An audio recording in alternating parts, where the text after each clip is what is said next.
All right, everybody.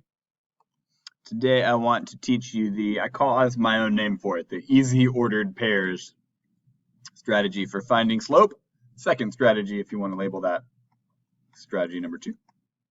Make this the next page in your math notebook, then close that up, turn off and clear out those distractions, and concentrate with me till we get to we do. All right, so we talked last time about my first strategy for finding slope, which was how much does y change when x increases by 1. So on this graph, we would say, all right, when x increases by 1, y increases by 0, 1, 2, 3. When x increases by 1, y increases by 3. And so that we would say that has a slope of 3. That's how that worked. Like this one, however, you can run into problems with that strategy because here, when x changes by 1, y changes by less than 1. 3/4, 10th, is it 2/3? Like it's hard to tell how much y changes by sometimes when x changes by 1. And then you go again, and it's even harder to tell. I went from here to here, like I don't know exactly what that is, maybe 3/4. But you can't really. Great when you go over by 1, you can easily tell how far you went up. Over by 1, easily tell how far you went up. But you can't always do that. So here's an example of that, right? Same one here. This goes by 2.5. So if you look at the x-axis here, and like so, going over by 1, I go up to. It's right in the middle. Maybe it's 2. Maybe it's more than 2. Maybe it's less. It's not easy to tell how to go over by 1. And then you go up again. I don't know. So my first strategy doesn't work great. Certain times when you can't tell what happens when x goes up by 1. So I've got this other strategy I call the 2 easy ordered pairs strategy. So what you can do is you can find any 2 what I'm going to call easy ordered pairs. And what I mean by easy is like these ones marked where it's like, okay, I can definitely tell that one is at this and this. And I can definitely tell that this one is at this or at this. I call those kind of easy ordered pairs because I feel real good about where they are. And find their y to x ratio. So rather than x only going by 1, we can make x go by more.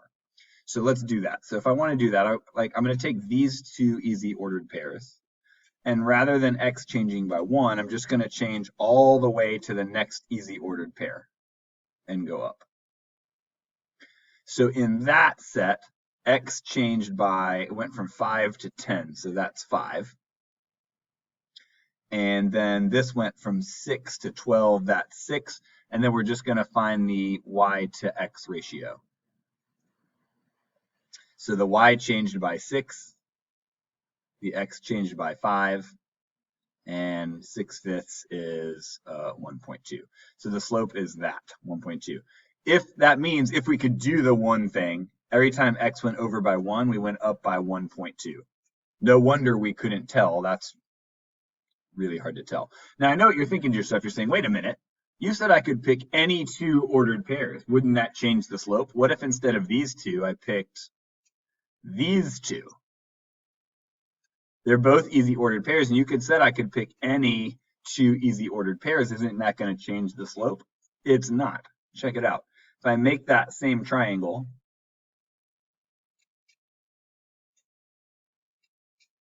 from there to there, same thing. I'm going to do my y to x ratio. So in this case, y went from 6 up to 18.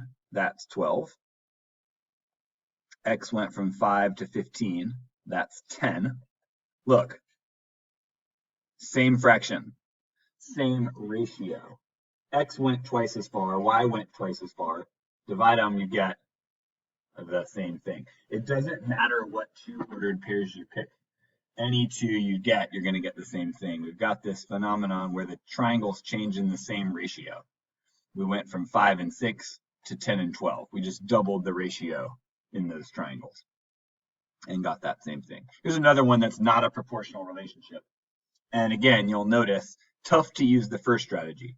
When x changes by 1, y changes by, I don't know, some fraction, not very much. And so I don't like that first strategy in that case. So I'm going to do this easy ordered pairs strategy.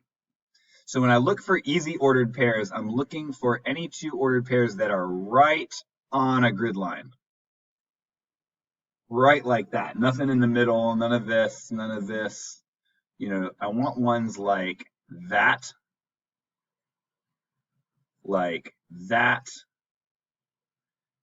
and like that. Right on a grid line where I can easily say, okay, boom, that is 8, 7, definitely. Like I don't wonder where they are. So I'm going to pick those 3. You can get the slope with any two, doesn't matter which two. So maybe I'll pick this one and this one. And I'm going to say now, when x changes by 1, 2, 3, 4, y changes by 1. So I can't do my old strategy, x changes by 1, y changes by what, but I can here do that and find their y to x ratio. So y to x, y changed by, in the y direction, y changed by 1, x changed by 4, there's my slope, 1/4. Now remember, I said any two. So what if you picked this one and this one? Well, watch what happens. Instead of 4 and 1, now we get 8 and 2 times 2 times 2, same ratio. So now my y to x ratio, instead of being 1 to 4, would be 2 on the y, 8 on the x, same thing. Slope is 1/4. So it doesn't matter which two you pick, pretty handy strategy. Also doesn't even matter if you use a table. Because you remember when we did these the other day, we said, we need to know what happens when x changes by 1, but x doesn't change by 1. It changes by 2. And that made this tough. Well, if you use the new strategy, any two easy ordered pairs, these are all easy ordered pairs. They tell me exactly the ordered pairs here, here, here, and here. So I can pick any two I want. I'm going to do, I'll just do the first two. And check the y to x ratio. So in this case, y to x ratio. So if I pick, say, the first two here, y changes by 24, x changes by 2, and the slope would be 12. What if I pick two different ones? What if I pick the first one and the last one? Well, then x changes by 9,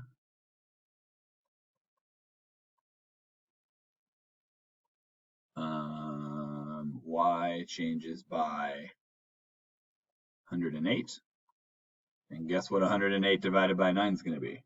Same ratio. Still 12. And no matter what two I pick, I'm always going to get that slope of 12. So that's why it's a cool strategy. All right, open that math notebook. Let's do a few together here. Here's your first. I'll expand it for you. If you are coming to class tomorrow to do this with me, I'll give you this printout. So no need to worry. Let me cover those words up. That's what I had intended to do. Good enough.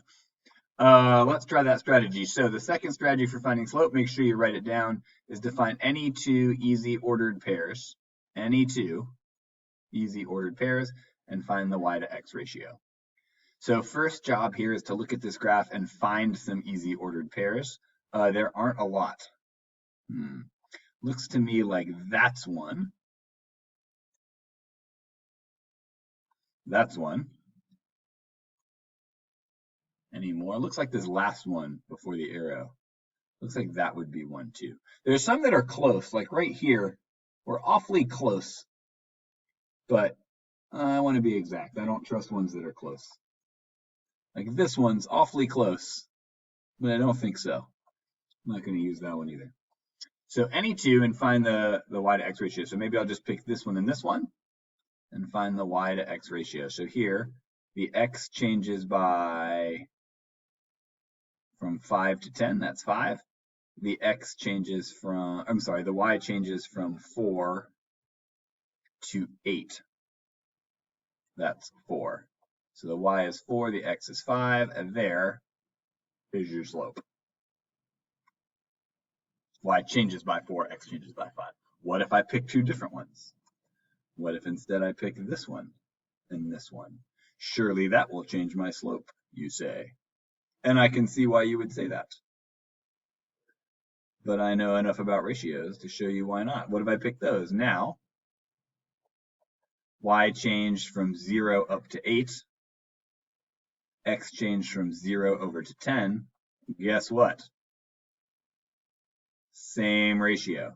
8/10 is 4/5. Equivalent fraction, same ratio, whatever you want to call them. Slope is 4/5. Works no matter which two ordered pairs you choose. Here's one that's just different in the sense that they give you a different axis numbering here. So sometimes it's tough because you can't tell what happens when you go over 1. Here it's tough because you don't even have 1 on your x-axis. So I can't see what happens when I go over 1. I've got to go farther. So this one, they've marked some easy ordered pairs for you. That happens a lot. Pick any two, maybe this one and this one, and find your y to x ratio. Draw that triangle. Y changed from 6 to 18, that is 12. X changed from 5 to 15, that is 10. And 12 divided by 10 is 1.2. 1.2 miles per hour. If we could have gone over by 1, we would have gone up by 1.2. Doesn't matter which two you pick. I can't stress that enough. Any two. If I pick these two instead, I'm going to get the same ratio here. Okay, last one. This is also helpful for tables. You don't have to have a graph to do this. Pick any two easy ordered pairs, and what I like about this is they're all easy ordered pairs. That's all they give you. They didn't give me any tough ones with decimals or fraction in them. So all I have to do is pick any two and find that y to x ratio. So maybe I'll do the first one and the bottom one. Ordered pair number 1, ordered pair number 2. What happens? X changes by 8 from 2 up to 10. X changes by 8. Y changes by 4. And I get a ratio of 1/2 or a slope of 1/2. Pick two different ones? No problem. I can pick two right next to each other. Guess what's going to happen? X changes by 2. Oops, X changes by 2. Y changes by 1. And guess what? Same slope. That is the any two ordered pairs strategy, y'all. And it is super helpful in a lot of cases, and I hope it made a ton of sense to you. If not, give this another go, watch it again, come to class super confident, and I can't wait to see you there.